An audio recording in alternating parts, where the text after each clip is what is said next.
Alors, on va faire une balade sur les différents points d'eau de Coutances. Pour commencer, donc, on va parler des points d'eau du Moyen-Âge, c'est-à-dire le puits encapuchonné qui se trouve rue Saint-Maur. Donc, c'était un puits que l'on dit encapuchonné parce que ça permettait de protéger l'eau des déchets qui pouvaient arriver. Ces puits ont été fermés parce que c'est devenu insalubre. On a mis quand même à côté, on peut le voir d'ailleurs, les fameuses, ce qui est ici, ce qu'on appelle les bornes-fontaines. Alors les bornes-fontaines sont arrivées beaucoup plus tard, grâce à M. Dancel Dutot, qui est un industriel qui a financé l'apport en eau sur Coutances, puisque les puits n'étaient plus salubres.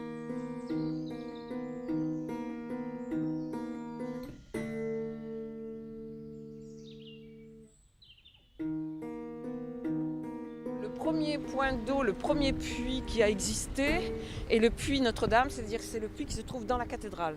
Alors, les gens y venaient comment on appelle ça, en pèlerinage, parce que l'eau avait, soi-disant, une vertu qui était de guérir ce qu'on appelle l'érythème fessier des bébés, quoi, les fesses rouges chez les bébés. Voilà. Là, c'est la rue du Château Peschini. Il y avait effectivement un château, mais avant, il y avait une villa romaine qui s'appelait la Villa Peschini. Pourquoi la rue des Thermes? C'est-à-dire que lorsque l'on a construit la rue Tourville, qui est un petit peu au-dessus, quand ils ont creusé, ils ont découvert des thermes gallo-romains. Donc, d'où le nom de rue des Thermes. D'une part, je suppose que ça apportait aussi probablement de l'eau dans ce quartier, et d'autre part, l'eau était utilisée sur le plan thérapeutique, quoi.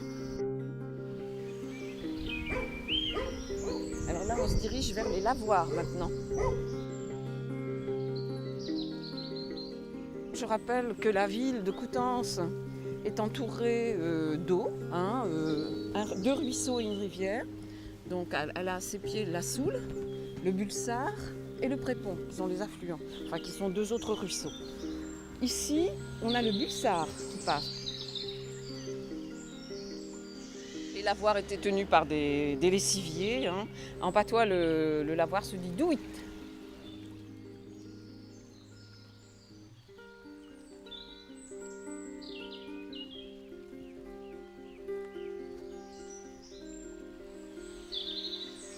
On avait le lavoir du Prépont, le lavoir du Pont de Soule, le lavoir des Piliers, le lavoir de l'Écluchette, où on est là actuellement.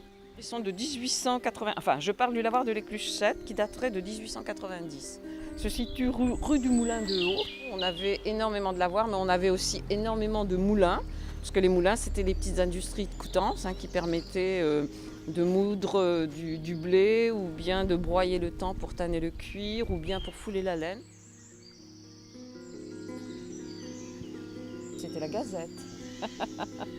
C'était l'internet de l'époque, Facebook. Quand elle venait laver les draps, laver les linges, je pense qu'elles y passaient des après-midi entières. C'est intéressant parce que la plupart sont en train de disparaître et justement, nous qui sommes jeunes et qui nous savons, on n'en sait pas beaucoup sur les lavoirs, et justement de redécouvrir ces chemins-là, et ça permet de garder des traces du passé. Alors par ici, c'est le Bulsard. Du côté de la gare, c'est le Prépont. Ces deux ruisseaux vont venir se jeter. Bulsard et Prépont se rejoignent pour aller se jeter dans la Soule. Et ensuite permettre, quand on arrive au pont de la Soule, un petit peu plus haut, l'ancien port de Coutances qui a été détruit en 1944. Un port fluvial, oui, c'est-à-dire qu'il y avait le port de Coutances. Ensuite, il a été grâce à M. Moselman, qui était un industriel très riche, qui voulait rendre la Manche très riche, mais ça n'a pas marché. Il a fait canaliser la Soule, plus Prépont, plus Bulsard, donc du port de Coutances jusqu'au pont de la Roque. Et ça allait se jeter, oui, en passant par Briqueville-la-Blouette. Et ensuite, ça allait se jeter dans le port de Regnéville. Donc le port de Coutances et le port de Regnéville faisaient du commerce. Du port de Coutances, il y avait des gabarres. Les gabarres, ce sont les bateaux à fond plat qui partaient avec des draps, avec des tissus. Ils emmenaient ça sur Regnéville et ils revenaient avec de Regnéville la tanque, la chaux, des vins du Midi, du bois précieux, etc., etc. Donc c'était quelque chose qui marchait. Sans doute que ça n'a pas été suffisamment rentable. Puis ensuite, il y a eu l'arrivée du chemin de fer. chemin de fer n'est pas très loin. Donc les chemins de fer a commencé à remplacer un petit peu tout ça. Ici, il y avait des moulins, moulins de haut, moulins de bas, c'est bien pour ça que ça s'appelle comme ça. Donc ça vivait beaucoup, parce que les moulins travaillaient beaucoup entre le blé, ils faisaient aussi de l'huile. C'était de l'huile de lin, puisqu'on utilisait le lin. L'huile de lin est très riche en oméga, c'est une très bonne huile. Et puis du colza et lin.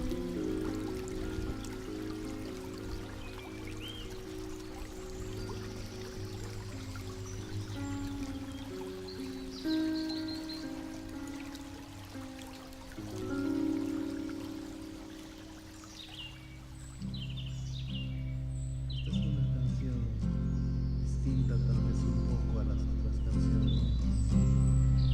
Es un canto a mi patria y a sus 200 años de traición, a sus 200 años de burocracia y de vampiros que le roban la sangre y el dinero a la gente, a 200 años de la gente que trabaja todos los días. Alors, l'aqueduc actuel date du Moyen-Âge et non à l'époque gallo-romaine comme beaucoup le pensent, c'est-à-dire il date de 1232. À l'époque, il se composait de 16 arches en ogive et tiers-point. Sa longueur était de 244 mètres, donc il allait jusqu'au quartier des Piliers où on va aller tout à l'heure. Donc au Moyen-Âge, l'eau de source qui alimentait la ville était de mauvaise qualité, on l'a vu tout à l'heure avec les puits. Le gouverneur de la ville de Coutances, M. Foulques-Penel, voulait amener l'eau d'une source qui se trouvait à Saint-Nicolas de Coutances au niveau du village de l'Écoulandrie, qui est juste derrière, là, 125 mètres d'altitude. Et lors de la fondation du couvent des Dominicains, actuellement appelé les Unelles, l'aqueduc fut construit pour alimenter le couvent d'abord en eau potable, puis dans la ville par une seule fontaine au niveau de la cathédrale. En 1562, les Huguenots, il y a une guerre de religion, détruisent l'aqueduc. En 1585, il est à nouveau reconstruit par les Dominicains. En 1686, l'eau arrivait dans 4 fontaines, grâce justement à l'apport de l'eau par l'aqueduc. L'eau arrivait à la fontaine de l'évêché, à la fontaine de la cathédrale, au quartier Saint-Nicolas et au quartier Saint-Pierre. On dit toujours que c'est un monument du génie médiéval. Alors en 1826, derrière l'aqueduc, donc ça correspond à la photo que je montre ici avec une roue à aube.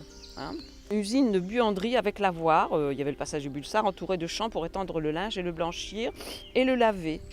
Voilà la roue à aube, le Bulsard qui passe et les gens qui blanchissent le linge.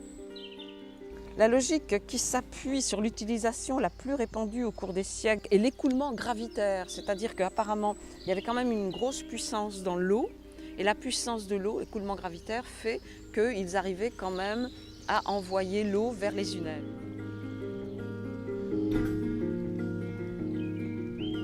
Le quartier des Piliers doit son nom à l'aqueduc qui le traversait au Moyen-Âge. C'est un quartier qui est traversé par le Bulsard. Tout derrière, on a le Bulsard qui passe. En 1826, c'était un faubourg populaire peuplé de tisserands, de fileuses, de filandiers. Alors les tisserands, ils tissaient le lin, le coton, grâce au moulin à foulon aussi qui permettait la filature. De nombreux métiers liés à l'eau existaient dans ce quartier. Lessivière, blanchisserie, teinturerie, d'où le nom dans Coutances de certaines rues qui s'appellent rue des Teintures ou rue des Tanneries.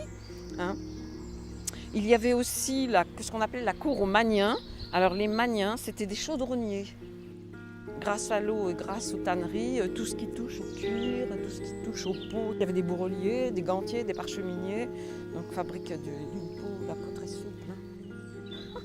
Moi j'aime bien ce quartier-là, c'est vraiment un coin que j'aime bien. Donc en 1936, disparition de toutes ces petites manufactures. Allié à la fois la randonnée, le plaisir de marcher, mais aussi l'histoire de Coutances. Les gens sont stupéfaits de voir que leur ville, c'est pas ce qu'ils pensaient, quoi. C'est autre chose, qu'il y a une histoire, qu'il y a plein de choses. Et ça vaut la peine.